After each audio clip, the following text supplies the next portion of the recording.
This is Harvard on the Map, presented by the Harvard Graduate School of Design, covering innovative ideas and thought leaders in digital cartography, Earth observation, and all things geospatial, with your host, Jennifer Horowitz. All right. Hello, and welcome to Harvard on the Map. I'm here with Ross Thorn, who is a cartographer at Stamen, and currently working on Facebook maps. Yep. Thanks for being here in person, which is pretty cool. Yeah, thank you. Thank you for having me. Yeah. So the part of the reason I got in touch with you is because I'm kind of writing your thesis. Not exactly, not like plagiarizing it, but I'm like writing a very similar thesis. Yeah. And I kept quoting you, and it was Thorn, whatever, what was it, 2011? 2018. 2018. Yep. 2018. And so I kept quoting you, and so it's amazing to meet you in person. Yeah, well, thank you. So just how did your thesis project come about? Yeah, it started, so I went to UW-Madison, and I had some ideas when I was going in. I didn't really know. I didn't always want to go to grad school.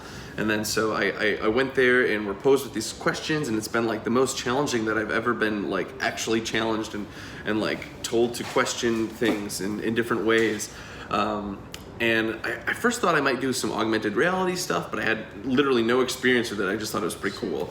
But then I was getting really stressed, and I thought what's like the purpose, or like what was the first map I ever used? And it was a map in a video game. It was Elder Scrolls 3 Morrowind. Most people really know Skyrim, you know, but this is 2 before that. I think the game came out technically in like 2003. I might have gotten it in 2005, so I get those mixed up. But they came with a paper map, and I'm sitting there with this paper map navigating a virtual world. Well, there's also a digital map too, but the digital map is far less filled out at the start, you know. And so I was like, that is the first map I used. And I think it's so interesting and important to see like that people like myself and youth are like learning how to use maps before they have any real world like connection to navigation. Like most of the times their parents are taking them or something like that.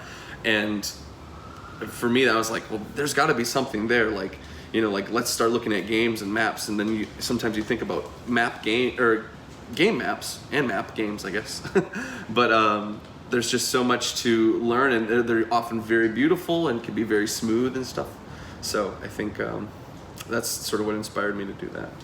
I'm curious, how much of what you learned through your thesis, through researching this topic, does it ever come up in your life at Stamen? You do such interesting work. Does it ever, yeah? Yeah, I think about it a lot, and especially seeing things like Apple Maps having indoor maps. When you go and look at like a mall or something, and then you zoom in, and then you can like toggle between floors. I'm like, yeah, I've seen this in like Legend of Zelda dungeon maps or something, you know. So it definitely, and when I think about solutions, and I was just consulting at a project, and they're like, oh, you know, can we like ideate some stuff? And I was like, oh, this sort of visualization, it's not even technically a map. It reminded me of a map in a video game. And I was like, maybe we can learn some inspiration from that. So definitely, like when I think about something, when I'm challenged to think about something, and I'm like, how can we creatively come up with a solution? How might I have seen something like this before? And so that's what I kind of go to. Is it's a great source of inspiration. Yeah, I've seen so many parallels to the Apple Maps and the video game parallels. It looks very gamey. Yeah. It's interesting. Well, so I'm using you both as a radio interviewee and also as my thesis interview. Oh, nice. So perfect. I have these like IRB approved questions that I'm going to ask you. Oh, this is wonderful. Okay, thank you. Yeah. Okay. So how have you come to understand this interrelationship between the geospatial arena and the gaming arena? Yeah, I think a lot of it's rooted in the technology and the sort of the technological tools that we both use to develop and give our users to use the maps themselves too. So I think there's both cartography and games have developed as technology itself does. And so we see lots of that, and simple maps from early days in the 1980s, that like Legend of Zelda, the original Legend of Zelda, just like a gray square with a green pixel showing you where you are within that square. Till today, Zelda Breath of the Wild with this huge, beautiful contour map. And so I think, looking at what's possible and how we do this, and then the same thing, we can look at maps as well as like, just paper maps, or even like some early primitive digital maps of just mostly probably static. I don't know, I'm not that old, so no offense to anyone that is, but and then like today where we've got we mentioned Apple Maps already in their latest release of like some very detailed three-dimensional buildings, and like that they're also leaning on some of that same software that game developers also use too. So I think the technology is big, but more importantly to me is the user experience, in that like both game designers and map makers are designing experiences. They should, well, in my opinion, they should be. Like you're designing a map to be used in a context to solve a problem, or maybe not, maybe to just evoke something. It doesn't always have to be about work, but it is about who's reading it at the end. And the same thing is with games. Like if you're not prioritizing that game experience and that user experience, your game might fall flat in terms of being received and being fun. Yeah. So I think those are probably some of the biggest ones. Interesting. Can I ask you, what is your favorite game map? My favorite game map? Yeah, it kind of varies, and I mentioned Zelda Breath of the Wild before, and so that one's just gorgeous, and I've loved looking at it and just like playing around it. I'm trying to think of some other ones.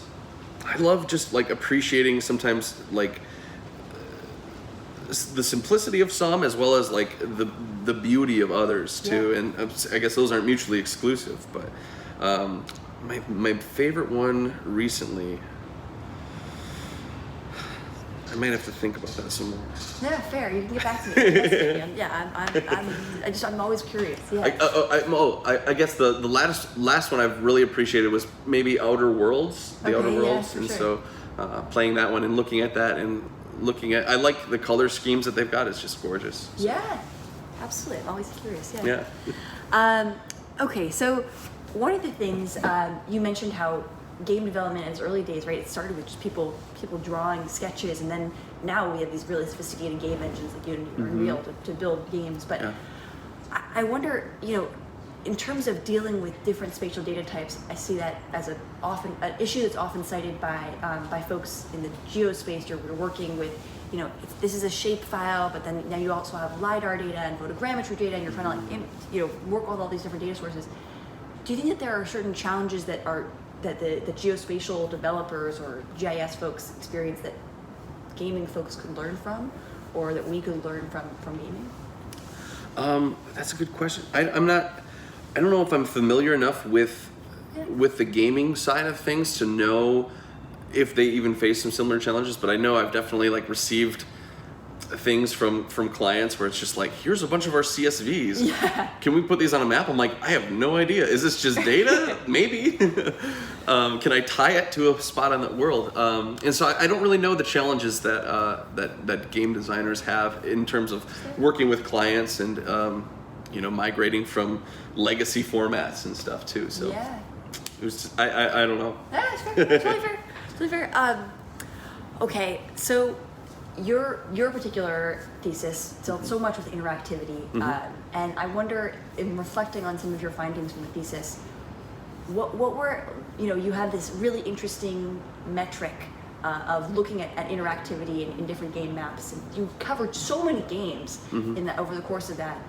I wondered, who were the standout characters, whether they were doing a great job or whether they were not doing such a great job. In terms of interactivity specifically?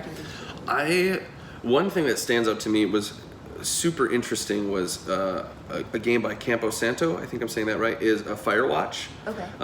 Which is you play somebody who goes to a fire tower to sort of escape things that have happened in their life, and then you kind of explore this park that you're kind of watching over. But in that, you use your character has a just like what appears to be a USGS topo map, and when they pull out a paper map, and as you zoom in, it basically just looks like you brought it closer to your face. And so it was, but it still has some other elements like a "You Are Here" icon that sort of like dings, but it still looks like it's on the paper. Yeah. So they did a really cool job of blending between like, a classic, user interface where you hit a start menu and then something else comes up like, oh, this is a completely separate space than the game. But this one's like, no, I'm pulling this up, and like if there's a danger in the game, there's limited danger. It's more of like a walking sort of simulator, and you explore the story, but you don't always know that when you're playing throughout. As like, is there something dangerous? Is there something that might trigger here? I'm just looking at a map right now. Sure. And I think that they just did a standout job of a new mapping experience that I think a lot of other games could even learn from, especially if they're trying to evoke that the avatar that they're using, is limited in terms of their technologies, like games that are taking place in like the 19th century or even earlier, so that one's a fun one to revisit and just appreciate that. Yeah. Any that sort of didn't stand out, I'm trying to think. I feel like there was one, and in the thesis itself, I actually did less games than I originally intended, and so I had already done some. That's shocking me. You did so many. I was going to do more, but we ran out of time, which is a hint to all academics out there are like pursuing some, like, you might run out of time. But yeah, so there's some that I had done where it's just like, this map is kind of frustrating to use. Is it interactive? Is it not? One of the most frustrating games that I have played, this was not in the thesis, but I actually love the game. The map in it is terrible. It's the first BioShock game. Okay. And the map in it is like, you're kind of navigating what would be seen as a dungeon. There's different floors and many different levels, but the way that they set those out is that like they put them all side by side. So like I walk into a room and there's a staircase to my right and maybe another staircase to the left or something. But if you look at the map, it shows you the room you're in. Then it's got a red arrow going, like a very big, swoopy, bright red arrow going to another place. And then the staircase to the left has the same thing going to another level. And it's one of the most confusing things to look at. And it was not a very good solution. They fixed it in BioShock 2. Oh. They went with the Zelda dungeon map, like just toggle layers. Like that's the best solution that I think we see get translated from games to real world things too. So.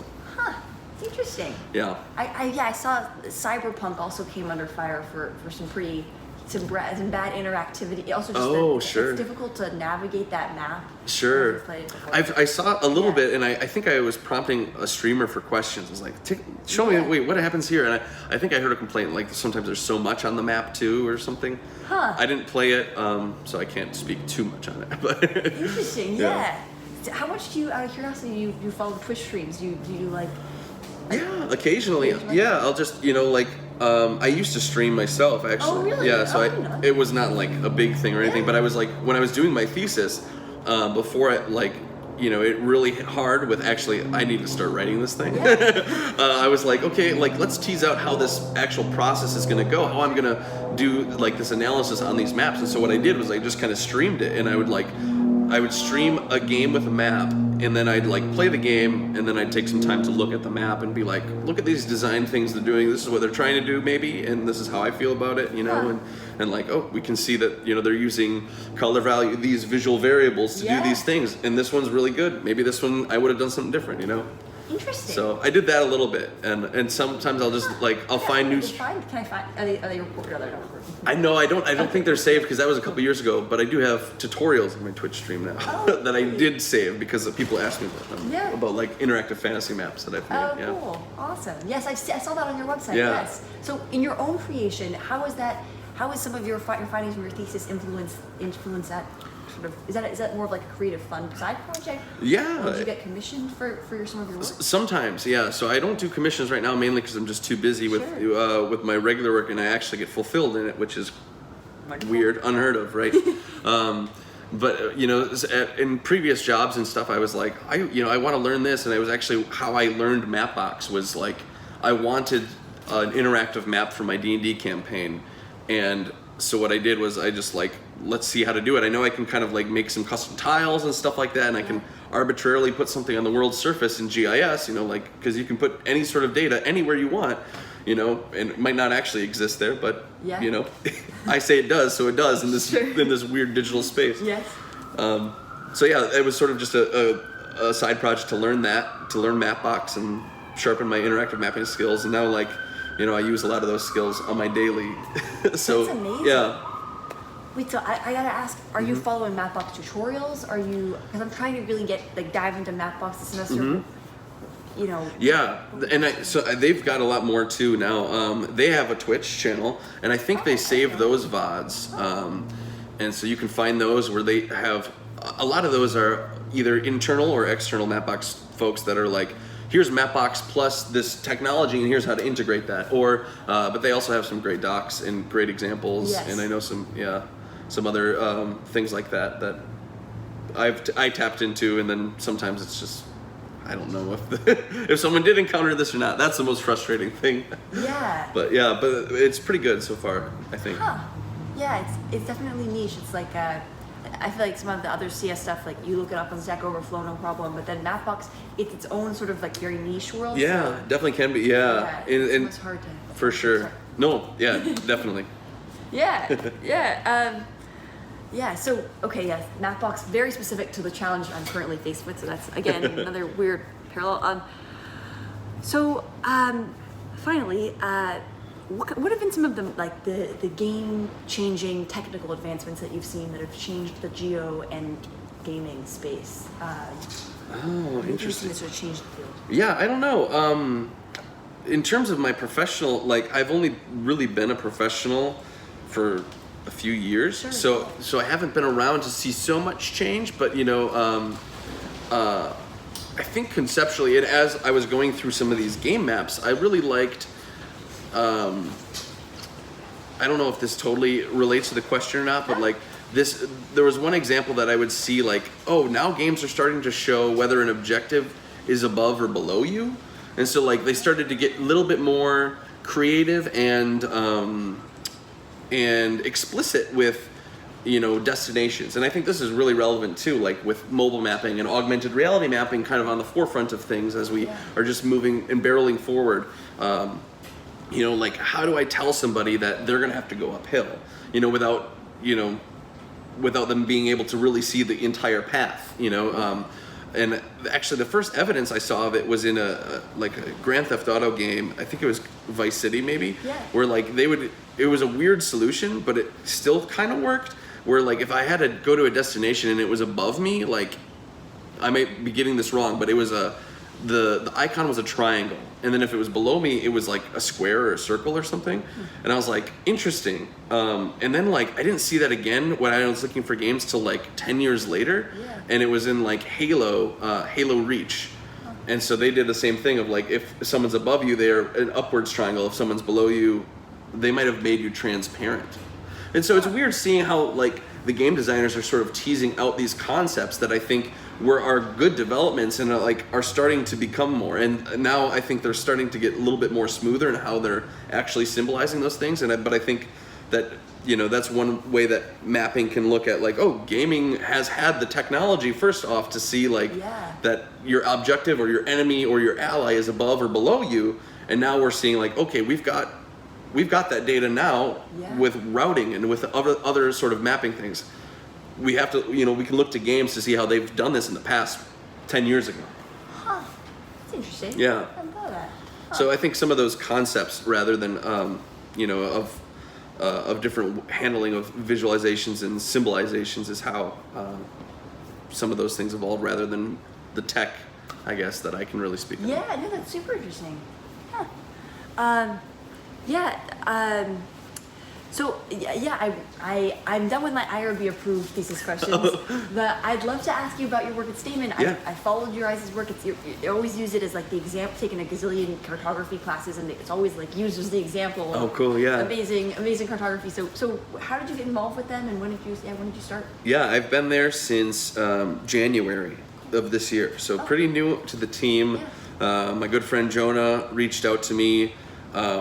So I guess I should preface, I left my job middle of the pandemic with nothing lined up, which maybe wasn't the best choice, but also turned out to be the best choice. Yeah. And then I worked at Planet for a little bit doing satellite imagery. And my friend Leanne had hit me up there. And then as soon as that was ending, my friend Jonah reached out and said, hey, we're looking to bring some cartographers on for some projects and stuff. And I was like, yeah, I'm available. And so then I've been working with them ever since. And, mostly working with Facebook as they work with. And then beyond that, kind of sitting in on some other projects that they work with and other consulting things, and trying to help them out with some content creation too, which will hopefully be coming up soon. Cool. So I've been enjoying it. They've done some amazing stuff, and I was the same thing of like when I was in school, and I would see grad school specifically, like here's these great solutions that we can look to for examples, and many of them were by Stamen. So it's kind of crazy. Like wow, you guys have done some incredible things, and now I can kind of like sit in the same room, and like they're just a great bunch of people to work with. So yeah, that's super cool. Yeah, I think I followed one other guy on Stamen. Yeah. Okay. Yeah. Yeah, it's such interesting work. So last question, which I ask all my interviewees on this program. Okay. Describe a time where you were lost, whether that could be physically or metaphorically in your life or career, and how you found your way back again.